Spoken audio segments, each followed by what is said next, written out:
प्रधानमंत्री नरेंद्र मोदी ने शनिवार को छत्तीसगढ़ को कई सौगातें दी हैं। प्रधानमंत्री मोदी शनिवार को विकसित भारत विकसित छत्तीसगढ़ संकल्प यात्रा कार्यक्रम में छत्तीसगढ़ में 34,427 करोड़ रुपए की 10 विकास परियोजनाओं का डिजिटल माध्यम से लोकार्पण और शिलान्यास कर रहे थे।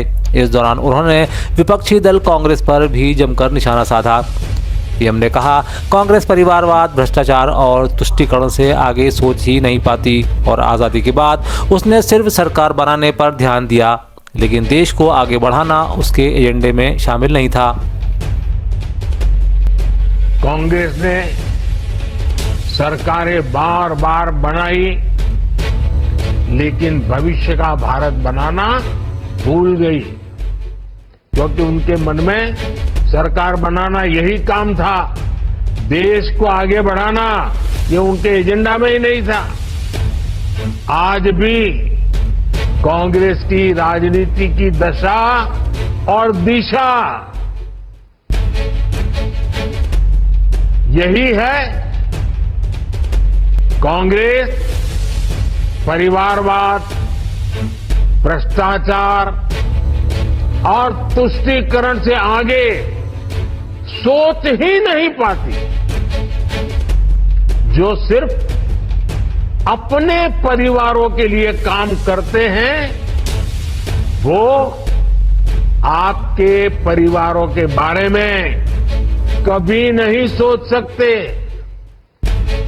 जो सिर्फ अपने बेटे बेटियों का भविष्य बनाने में जुटे हैं, वो आपके बेटे बेटियों के भविष्य की चिंता कभी नहीं कर सकते। लेकिन मोदी के लिए तो आप सब, आप ही मोदी का परिवार है। आपके सपने ही मोदी का संकल्प है। ये मैं आज विकसित भारत विकसित छत्तीसगढ़ की बात कर रहा हूं। 73% आबादी दलित, आदिवासी, पिछड़े। अब मैं आपसे पूछना चाहता हूं, यहां पे मुझे भीड़ में पिछड़े और दलित तकरीबन 50-60% दिख रहे हैं, ठीक है।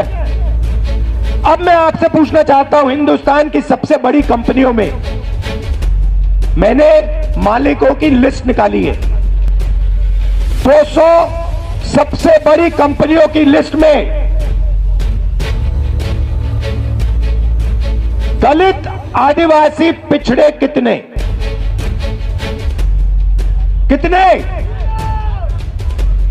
60% नहीं है। मालिकों में मैंने लिस्ट निकाली है, 200 कंपनियों के मालिक में ना एक दलित, ना आदिवासी, ना पिछड़ा। फिर मैंने क्या किया? फिर मैंने कहा ठीक है भैया, ये देश के दलित हैं, आदिवासी हैं, पिछड़े हैं, ये मालिक नहीं बनना चाहते। तो मैंने पता लगाया मैनेजमेंट में कितने लोग हैं। सीनियर मैनेजमेंट में दलित, आदिवासी, पिछड़े 73% के कितने? बोलो 0। राहुल गांधी की भारत जोड़ो न्याय यात्रा का आगाज आज उत्तर प्रदेश के मुरादाबाद से हुआ। इस दौरान राहुल और प्रियंका गांधी ने खुली जीप में बैठकर लोगों का अभिवादन स्वीकार किया। रैली के दौरान राहुल गांधी और प्रियंका ने केंद्र सरकार पर जमकर हमला बोला। उधर अब जबकि सपा गठबंधन का हिस्सा बन चुकी है, कहा जा रहा है कि अखिलेश यादव आगरा में राहुल गांधी की यात्रा में उनके साथ रहेंगे। बता दें कि सपा और कांग्रेस दोनों ने बुधवार को उत्तर प्रदेश में लोकसभा चुनाव के लिए सीट बंटवारे की घोषणा की थी, जिसके तहत कांग्रेस 17 सीटों पर चुनाव लड़ेगी।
एक तरफ जब प्रधानमंत्री मोदी कांग्रेस पर हमलावर थे, तब दूसरी तरफ कांग्रेस भी आज भाजपा पर भ्रष्टाचार को लेकर हमला बोल रही थी। एक के बाद एक कई गंभीर आरोप लगाते हुए कांग्रेस के नेता पवन खेड़ा ने भाजपा पर शेल कंपनीज बनाकर घपले किए जाने का संगीन आरोप लगाया है। उन्होंने सीएजी की रिपोर्ट का हवाला देते हुए कहा कि 11 शेल कंपनीज बनाकर यह घपला किया गया है। इस दौरान उन्होंने सांसद आर.के. सिंह और राजीव चंद्रशेखर सिंह का नाम लेते हुए कहा कि उक्त दोनों सांसदों ने जब सरकार को घपले के प्रति आगाह किया तब उन्हें मंत्री पद दे दिया गया।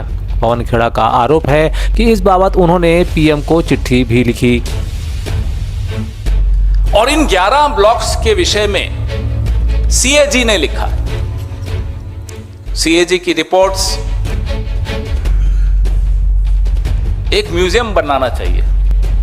सीएजी की जहां बिल्डिंग है ना, वहां एक संग्रहालय होना चाहिए, क्योंकि अब वो रिपोर्ट सिर्फ संग्रहालय में ही रहती हैं, संसद में नहीं आती और मीडिया में तो बिल्कुल नहीं आती।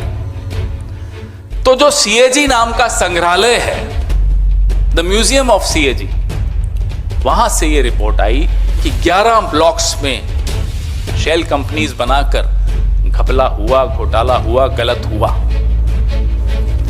बात यहीं नहीं रुकती, बात और आगे बढ़ती है कि इससे भी पहले सीएजी रिपोर्ट तो बाद में आई, इसी पार्टी के 2 सांसद, एक श्री आर.के. सिंह और दूसरे श्री राजीव चंद्रशेखर, पत्र लिखकर, ये पत्र रहा, आगाह करते हैं सरकार को कि साहब ये जो नीति है, एंड यूजर का जो आपने श्रेणी बना दी कि इस श्रेणी के लोग इस ब्लॉक पे बोली लगा पाएंगे, इससे भ्रष्टाचार होगा, इससे घपले होंगे, इससे घोटाले होंगे।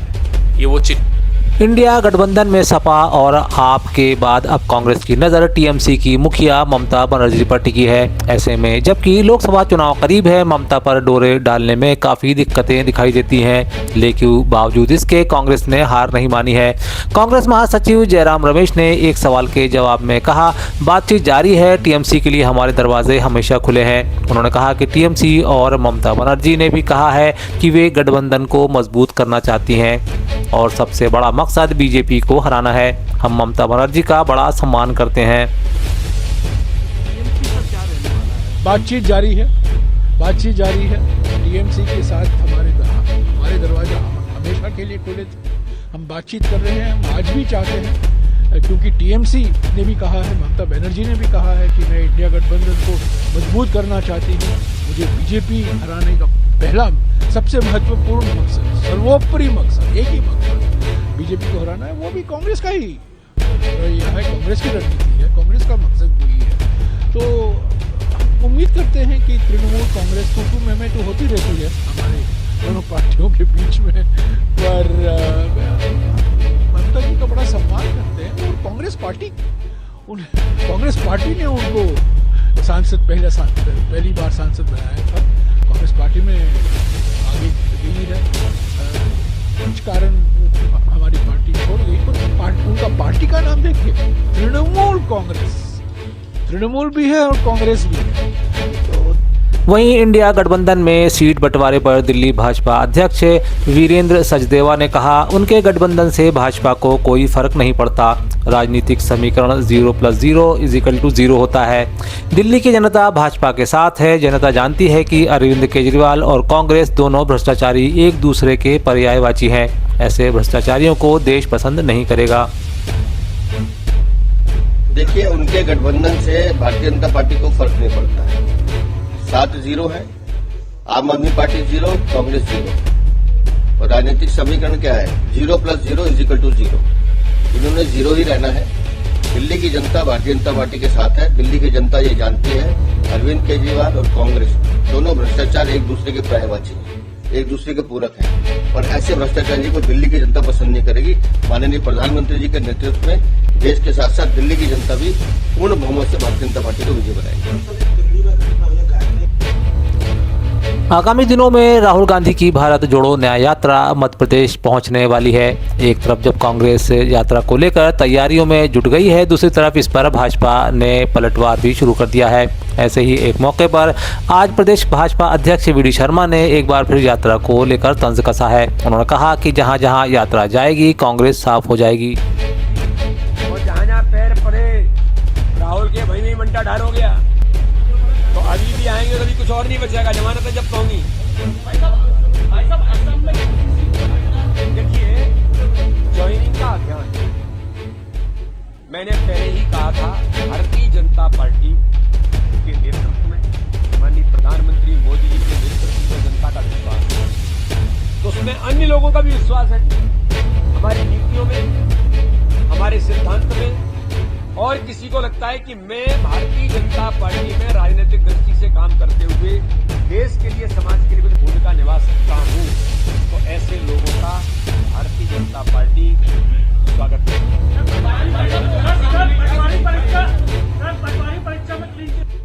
मध्य प्रदेश की सीमाओं से सटे आरटीओ बैरियर अवैध वसूली के अड्डे हैं। जावरा नया गांव बैरियर की तरह ही सेंधवा बैरियर भी ट्रकों से हर माह 31.50 करोड़ की उगाही कर रहा है।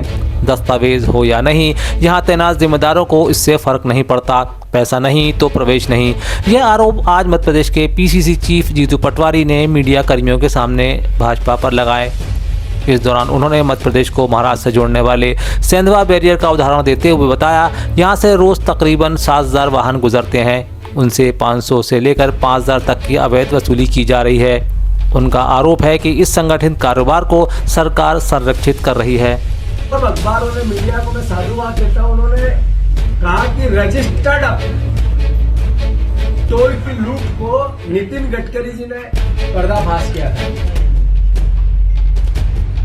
अभी रोज अखबारों की खबर है, 16 बैरियर आरटीओ के 47 चेक पोस्ट है, 47, इसमें 16 बैरियर पर कागजों की जांच होती है, जिसका अधिकतम रेट 105 रुपया, 105 वसूली होती है। 500 रुपए से 3,000 रुपए एवरेज वसूली होती है, 500 रुपए से 3,000 रुपए तक। हम एवरेज मान ले कि 1,500 रुपए की एवरेज वाहन से वसूली होती है, इससे ज्यादा होती है, इससे कम नहीं होती। तो लगभग 7-8 करोड़ रुपए रोज की उगाही होती है।